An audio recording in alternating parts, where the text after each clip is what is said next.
Mengapa sebagian rakyat Aceh masih membenci Indonesia? Sejarah panjang yang belum benar-benar selesai. Kalau kita bicara Aceh hari ini, kita mungkin melihat sebuah provinsi yang damai. Tidak ada lagi perang besar seperti puluhan tahun lalu. Tidak ada lagi konflik bersenjata terbuka antara gerakan Aceh Merdeka dan pemerintah Indonesia. Aceh memiliki otonomi khusus. Aceh memiliki pemerintahan daerah dengan kewenangan yang berbeda dibanding banyak provinsi lain di Indonesia. Tapi meskipun perang telah berakhir, satu hal ternyata tidak selalu ikut hilang, yaitu ingatan.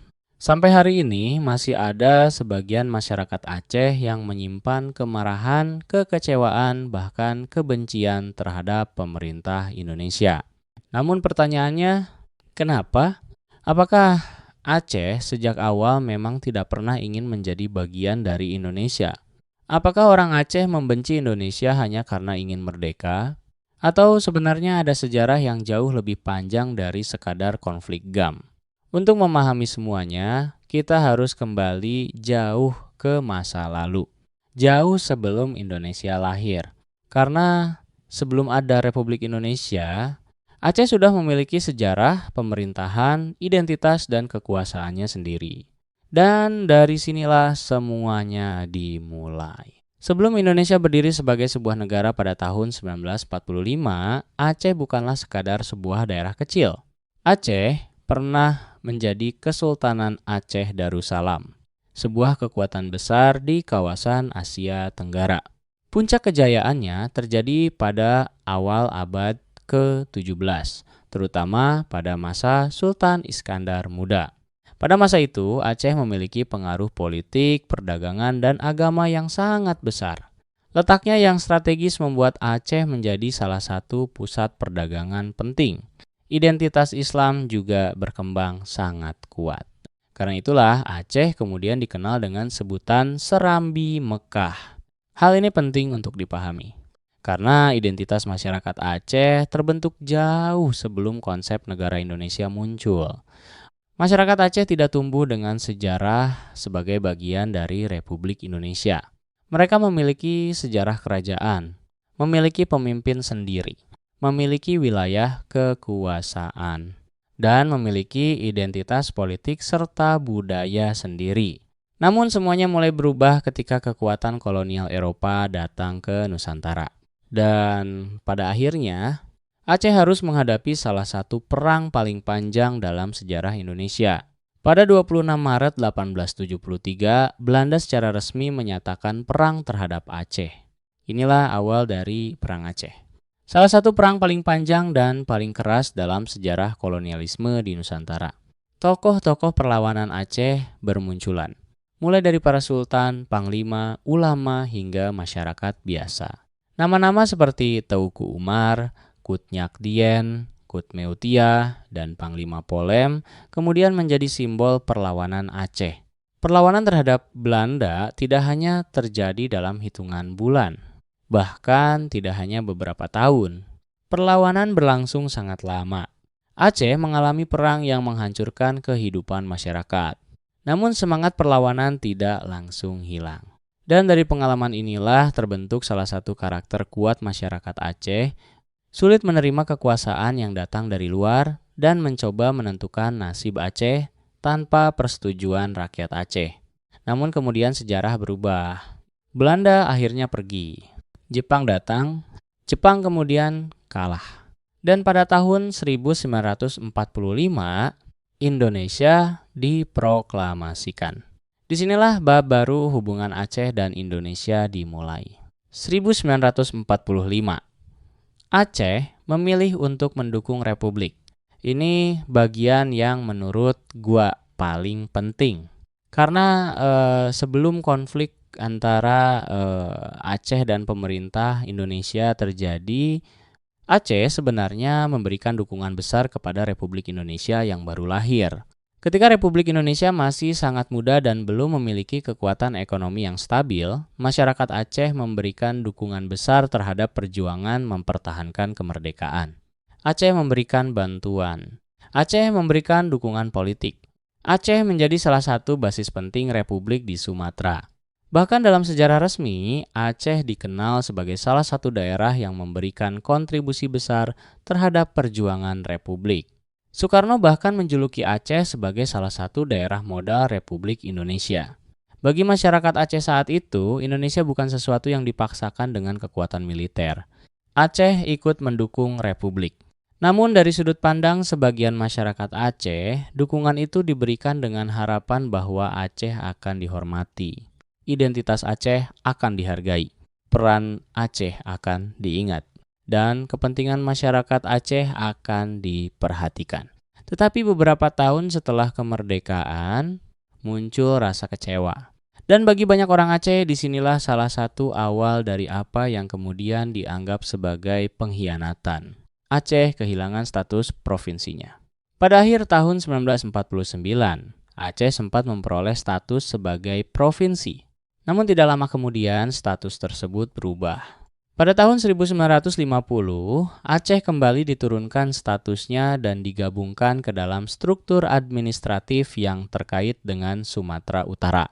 Bagi Jakarta mungkin itu adalah persoalan administrasi pemerintahan. Tetapi bagi banyak tokoh Aceh, ini bukan sekadar persoalan administrasi. Ini dianggap sebagai penghinaan terhadap Aceh. Bayangkan dari sudut pandang mereka. Aceh ikut mempertahankan Republik. Aceh memberikan dukungan besar. Namun setelah Republik mulai berdiri lebih kuat, Aceh justru kehilangan status politiknya. Bagi sebagian masyarakat Aceh, inilah luka pertama setelah kemerdekaan. Ketika Republik membutuhkan Aceh, Aceh dipuji. Tetapi ketika Republik mulai berdiri kuat, Aceh merasa mulai dilupakan. Kekecewaan ini kemudian berkembang menjadi konflik. Dan salah satu tokoh paling penting dalam sejarah konflik tersebut adalah Teungku Muhammad Daud Boroe. Daud, Beruyo, dan kemarahan Aceh. Daud Boroe bukan tokoh sembarangan. Ia adalah salah satu ulama dan pemimpin penting Aceh. Ia juga memiliki peran dalam perjuangan mempertahankan Republik. Namun hubungan antara Daud Boroe dan pemerintah pusat kemudian memburuk. Tahun 1953, Daud Boroe memimpin pemberontakan Aceh yang kemudian berkaitan dengan Darul Islam atau Negara Islam Indonesia. Konflik ini berlangsung bertahun-tahun. Yang menarik adalah akar persoalannya. Bukan hanya tentang agama, bukan hanya tentang politik, tetapi juga tentang kekecewaan terhadap pemerintah pusat. Aceh merasa identitasnya tidak dihormati. Aceh merasa janji-janji yang diharapkan tidak diwujudkan. Akhirnya, pemerintah Indonesia melakukan pendekatan politik. Pada tahun 1959, Aceh memperoleh status sebagai daerah istimewa Aceh. Konflik kemudian secara bertahap berakhir dan Daud Boroe kembali berdamai dengan pemerintah Indonesia pada awal dekade 1960-an. Namun masalah terbesar sebenarnya belum hilang. Karena bagi sebagian masyarakat Aceh ini menjadi pola ketika Aceh marah, Jakarta memberikan janji ketika konflik reda, Aceh kembali menunggu janji tersebut diwujudkan.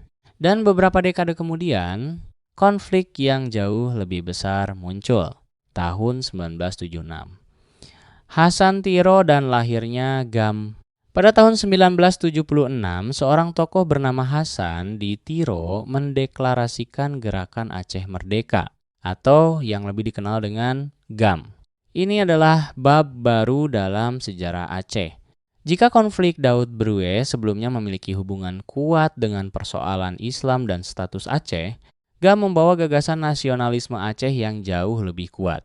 Hasan di Tiro melihat Aceh sebagai bangsa dengan sejarah politik sendiri.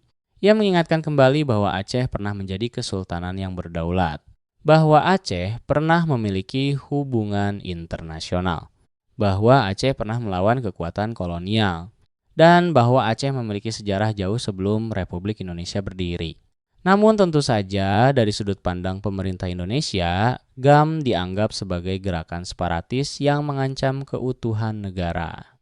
Dua pandangan ini tidak pernah benar-benar bertemu, dan akhirnya konflik bersenjata kembali terjadi. Namun ada persoalan lain yang semakin memperbesar kemarahan, yaitu kekayaan Aceh. Kaya sumber daya, tapi rakyat merasa tidak ikut menikmati. Pada masa Orde Baru, Aceh memiliki sumber daya alam yang sangat besar. Salah satunya adalah minyak dan gas alam. Wilayah Aceh menjadi salah satu kawasan penting industri gas Indonesia. Namun bagi banyak masyarakat Aceh, muncul pertanyaan besar, kalau Aceh begitu kaya, kenapa banyak masyarakat Aceh tidak merasakan kekayaan itu secara adil? Inilah salah satu narasi yang kemudian semakin memperkuat sentimen terhadap pemerintah pusat. Bagi sebagian masyarakat Aceh, kekayaan alam diambil. Tetapi pembangunan yang dirasakan rakyat tidak sebanding. Jakarta mendapatkan keuntungan besar. Sementara masyarakat di daerah masih menghadapi persoalan kemiskinan dan ketimpangan. Apakah semua persoalan Aceh hanya disebabkan oleh Jakarta? Tentu tidak. Ada juga persoalan tata kelola dan elit lokal. Tetapi bagi sebagian masyarakat Aceh, perasaan ketidakadilan terhadap pengelolaan sumber daya menjadi sangat kuat. Dan ketika rasa ketidakadilan bertemu dengan konflik politik, hasilnya adalah kemarahan yang semakin besar. Dom, luka yang paling sulit dilupakan. Kemudian kita masuk ke salah satu periode paling kelam dalam sejarah modern Aceh. Aceh ditetapkan sebagai daerah operasi militer atau DOM pada akhir dekade 1980-an. Tujuannya adalah menghadapi GAM. Tetapi seperti banyak konflik bersenjata lainnya, masyarakat sipil berada di tengah. Inilah masa yang meninggalkan trauma sangat besar bagi banyak keluarga Aceh. Ada berbagai laporan mengenai pelanggaran hak asasi manusia selama konflik. Ada keluarga yang kehilangan anggota keluarganya. Ada masyarakat yang hidup dalam ketakutan. Ada generasi yang tumbuh dengan pengalaman bahwa kehadiran aparat bersenjata bisa berarti ancaman, bukan rasa aman. Dan inilah yang sering tidak dipahami oleh orang yang tidak pernah hidup di Aceh pada masa itu. Bagi orang lain, DOM mungkin hanya 3 huruf dalam buku sejarah. Tetapi bagi sebagian keluarga Aceh, DOM adalah cerita keluarga. Cerita yang diceritakan kembali oleh orang tua kepada anak-anaknya dan oleh anak-anak itu kepada generasi berikutnya. Inilah mengapa kebencian atau kemarahan tidak hilang begitu saja. Karena konflik bisa selesai secara politik. Tetapi trauma tidak memiliki tanggal selesai. Tahun 2004 tsunami mengubah semuanya. Kemudian pada tahun 2004, Aceh mengalami salah satu bencana paling dahsyat dalam sejarah modern. Gempa dan tsunami menghancurkan kehidupan masyarakat Aceh. Ratusan ribu kehidupan terdampak. Dunia datang ke Aceh. Bantuan internasional masuk. Dan di tengah tragedi besar itu, muncul kesempatan baru. Kesempatan untuk menghentikan perang. Pemerintah Indonesia dan GAM kemudian kembali melakukan negosiasi. Dan akhirnya pada 15 Agustus 2005 ditandatangani Nota Kesepahaman Helsinki. Perang panjang antara GAM dan pemerintah Indonesia secara resmi berakhir. Senjata ditinggalkan. Aceh mendapatkan pengaturan pemerintahan khusus yang lebih luas. Mantan kombatan kembali ke masyarakat. Dan untuk pertama kalinya setelah puluhan tahun, masyarakat Aceh memiliki harapan bahwa perang benar-benar telah selesai. Tetapi pertanyaannya sekarang, apakah perdamaian berarti semua luka langsung hilang? Jawabannya tentu tidak. Kenapa sampai sekarang masih ada orang Aceh yang marah? Inilah inti dari semuanya. Banyak orang Indonesia bertanya, bukankah Aceh sudah diberi otonomi khusus? Bukankah Aceh sudah damai? Bukankah perang sudah selesai? Tetapi bagi sebagian rakyat Aceh, masalahnya tidak sesederhana itu. Karena mereka melihat sejarah hubungan Aceh dan Indonesia sebagai sebuah rangkaian. Aceh mendukung Republik. Kemudian status Aceh diubah. Aceh melakukan perlawanan.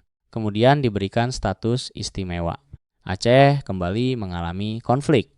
Kemudian terjadi operasi militer. Perdamaian akhirnya datang. Tetapi setelah itu masih ada perdebatan tentang apakah seluruh semangat dan kesepakatan perdamaian benar-benar sudah diwujudkan. Masih ada pembicaraan tentang keadilan bagi korban konflik. Masih ada persoalan ekonomi. Masih ada tuntutan mengenai kewenangan Aceh. Masih ada rasa bahwa sejarah Aceh sering disederhanakan oleh masyarakat Indonesia di luar Aceh.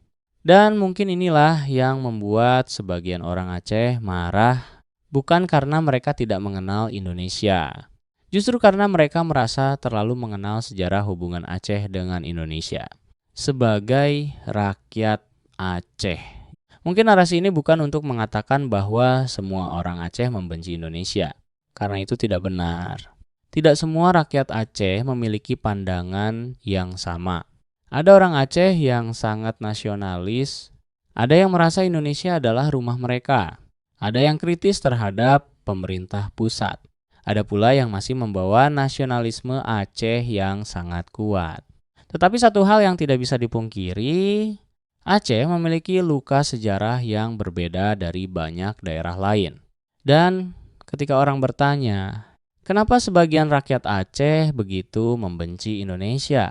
Mungkin jawabannya bukan satu peristiwa, bukan GAM, bukan DOM saja, bukan persoalan ekonomi saja, tetapi sebuah sejarah panjang dari sebuah kesultanan yang pernah berdiri sendiri, kemudian melawan Belanda selama puluhan tahun, kemudian mendukung Republik Indonesia, kemudian mengalami kekecewaan terhadap pemerintah pusat, kemudian melakukan perlawanan, kemudian mengalami konflik bersenjata.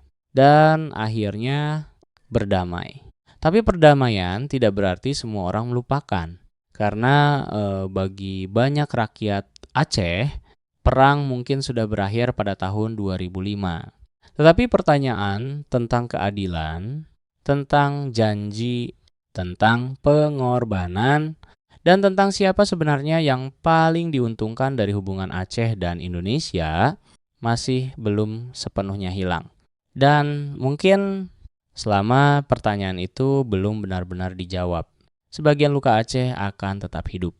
Bukan untuk diwariskan sebagai kebencian, tetapi sebagai peringatan bahwa sebuah negara tidak cukup hanya meminta rakyatnya untuk setia. Sebuah negara juga harus membuktikan bahwa kesetiaan rakyatnya dihargai. Dan mungkin disitulah sejarah Aceh dan Indonesia masih terus ditulis sampai hari ini.